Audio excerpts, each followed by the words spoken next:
అదేవిధంగా ఈ రాష్ట్రంలో సివిల్ సప్లైస్ కుంభకోణం, వడ్ల అమ్మకంలో పెద్ద కుంభకోణం జరిగింది.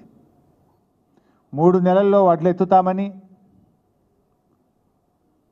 డబ్బులు వస్తాయని చెప్పి మరి అలా ఎవరికి టెండర్ కట్టబెట్టారు, ఇంతవరకు ఎన్ని డబ్బులు వచ్చినాయి, వడ్లు ఎత్తినరా, మిల్లర్ల దగ్గర డబ్బులు తీసుకుంటున్నారా, ఇక్కడ వందల కోట్ల రూపాయల అవినీతి జరిగింది.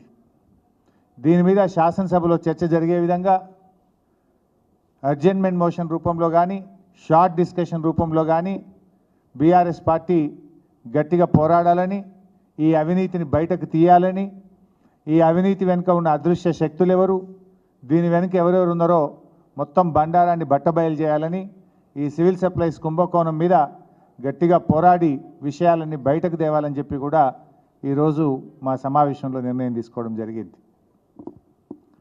మూడవది ఎక్సైజ్ కుంభకోణం. ఇవాళ ఎక్సైజ్ కుంభకోణంలో చూస్తే మనమే చూసాం, ఇతర రాష్ట్రాల్లో బ్లాక్ లిస్ట్ అయినటువంటి కంపెనీ సోమ్ డిస్టిలరీకి మన రాష్ట్రంలో అనుమతి ఇచ్చారు. మద్యం బాగలేదని, కల్తీ మద్యం అని, అది త్రాగడం ద్వారా ఆరోగ్యం దెబ్బతింటుందని పక్క రాష్ట్రాల్లో బ్యాన్ చేసిన కంపెనీకి మరి మన రాష్ట్రంలో అనుమతి ఎవరిచ్చారు, ఎందుకు ఇచ్చారు? ఒకవైపు మంత్రి గారు జూపల్లి కృష్ణారావు గారేమో నాకు తెలియకుండానే ఇది అనుమతి ఇచ్చిండ్రు అంటాడు.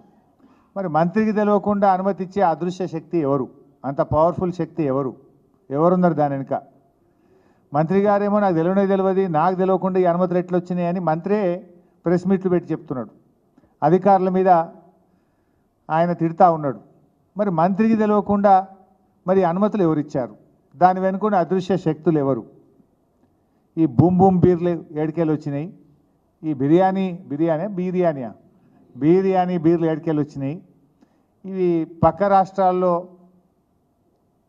బ్యాన్ చేసినటువంటి లిక్కరు అనుమతి ఎట్లా ఇచ్చిండ్రు, ఎందుకు ఇచ్చిండ్రు, ఎవరు చెప్తే ఇచ్చిండ్రు, దీని వెనుక ఉన్న అదృశ్య శక్తి ఎవరు, దీని వెనుక ఎన్ని చేతులు మారినాయి, వీటన్నిటిని కూడా ఇలా బయట పెట్టాలని మా దగ్గర పూర్తి సమాచారం ఉంది.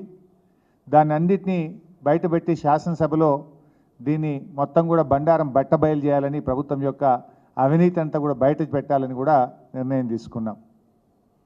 అయితే ఆ బీర్లకు అనుమతి ఇచ్చిండ్రు, సప్లై జరిగింది. బీఆర్ఎస్ పార్టీ గట్టిగా పోరాడితే తాత్కాలికంగా దాన్ని హోల్డ్లో పెట్టారు.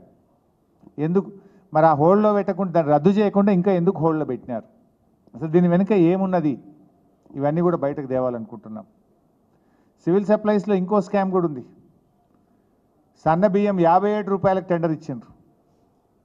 బయట మిల్లర్లు 45 రూపాయలకు ఇస్తాం, 46 రూపాయలకు మిల్లర్లు ఇస్తామంటే 57 రూపాయలకు సన్న బియ్యం టెండర్లు ఎట్లా కుమ్మక్కైనరు? మరి కిలోకు 10 రూపాయల చొప్పున వందల కోట్ల రూపాయలు, వేల కోట్ల రూపాయల అవినీతి సన్న బియ్యంలో కూడా సివిల్ సప్లైలో జరిగింది. బీఆర్ఎస్ పార్టీ దీని మీద గట్టిగా పోరాడితే టెండర్ను అబయన్స్లో పెట్టమన్నారు. రద్దెందుకు చేయలే? అబయన్స్ వెనుక ఉన్నది ఏంటిది, దీని వెనుక ఏం జరుగుతూ ఉంది? మా దగ్గర పూర్తి సమాచారం ఉంది. దీన్ని కూడా శాసనసభలో ఈ సివిల్ సప్లైస్లో 2 రకాల కుంభకోణాల మీద గట్టిగా పోరాటం చేయాలని చెప్పి ఇవాళ మా ఎల్పీ సమావేశంలో నిర్ణయం తీసుకోవడం జరిగింది. ఇవి కాకుండా రైతు రుణమాఫీ కానీ, రైతు భరోసా విషయంలో ఈ ప్రభుత్వం రైతులను ఇబ్బంది పెడతా ఉంది. బోనస్ బోగస్ అయిపోయింది. బోనస్ విషయంలో త్వరితగతిన రైతులందరికీ రైతు భరోసా ఇచ్చే విధంగా, అర్హులైన రైతులందరికీ రుణమాఫీ జరిగే విధంగా రైతుల పక్షాన పోరాటం చేయాలని చెప్పి, ప్రభుత్వం మీద ఒత్తిడి తేవాలని చెప్పి, చర్చకు పట్టుబట్టాలని చెప్పి కూడా ఈరోజు మా శాసనసభాపక్ష సమావేశంలో నిర్ణయం తీసుకోవడం జరిగింది. అదేవిధంగా ఫీజు రియంబర్స్మెంట్, లక్షలాది మంది విద్యార్థులతో ఈ ప్రభుత్వం చెలగాటమాడుతూ ఉంది. గతంలో మేము కూడా కాంగ్రెస్ ప్రభుత్వం వదిలిపెట్టిన ఫీజులను బీఆర్ఎస్ ప్రభుత్వం వచ్చిన తర్వాత ఫీజు రియంబర్స్మెంట్ ఇచ్చింది. ఆ రోజు కిరణ్ కుమార్ రెడ్డి గారి ప్రభుత్వం వేల కోట్ల రూపాయలు వదిలిపెట్టిపోయింది. దాని ప్రభుత్వం అనేది ఒక కంటిన్యూస్ ప్రాసెస్ మేము ఆ రోజు ఇచ్చాం. కాంగ్రెస్ ప్రభుత్వం వదిలిపెట్టిపోయిన ఇన్పుట్ సబ్సిడీ 100 కోట్ల రూపాయలు. అప్పుడు తుఫాన్ నీలం తుఫాన్ వచ్చి ఉమ్మడి ఆంధ్రప్రదేశ్లో వరంగల్, ఖమ్మం, నల్గొండ జిల్లాల్లో నష్టం జరిగితే అప్పటి కాంగ్రెస్ ప్రభుత్వం ఇవ్వలే. కానీ బీఆర్ఎస్ ప్రభుత్వం వచ్చిన తర్వాత గత ప్రభుత్వంలో నష్టపోయిన రైతులకు 100 కోట్ల రూపాయలు ఇన్పుట్ సబ్సిడీ కూడా ఇచ్చాం. కానీ ఈ ప్రభుత్వం ఈరోజు ఫీజు రియంబర్స్మెంట్ ఇవ్వకుండా ముఖ్యంగా విద్యార్థులను ఇబ్బంది పెడతా ఉంది. నిన్న మొన్న మనం చూసాం రాష్ట్రంలో అనేక జిల్లాల్లో విద్యార్థులు ధర్నాలు చేస్తున్నారు, రాస్తారోకోలు చేస్తూ ఉన్నారు. కాలేజీ యాజమాన్యాలు వాళ్ళకి సర్టిఫికెట్లు ఇవ్వడం లేదు, టీసీలు ఇవ్వడం లేదు. వాళ్ళు మళ్ళీ విద్యా సంవత్సరం కోల్పోయేటువంటి పరిస్థితి ఏర్పడతా ఉంది. ఈ ప్రభుత్వం విద్యార్థులందరినీ రోడ్డు మీదకి తెచ్చింది, నిరుద్యోగులను రోడ్డు మీదకి తెచ్చింది. అందువల్ల ఈ ఫీజు రియంబర్స్మెంట్ మీద తక్షణమే కాలేజీలకు ఫీజు రియంబర్స్మెంట్ ఇవ్వాలి. లక్షలాది మంది విద్యార్థుల యొక్క అకాడమిక్ ఇయర్ను కాపాడాలి. విద్యార్థులు నష్టపోకుండా ఉండే విధంగా ఆ విద్యార్థుల పక్షాన ఫీజు రియంబర్స్మెంట్ బకాయిల విడుదలపై రాష్ట్ర ప్రభుత్వం మీద ఒత్తిడి తేవాలి. దీని మీద గట్టిగా పట్టుబట్టాలని చెప్పి కూడా ఈరోజు మా శాసనసభాపక్ష సమావేశంలో నిర్ణయం తీసుకున్నాం. అసలైన తొలి వెలుగు.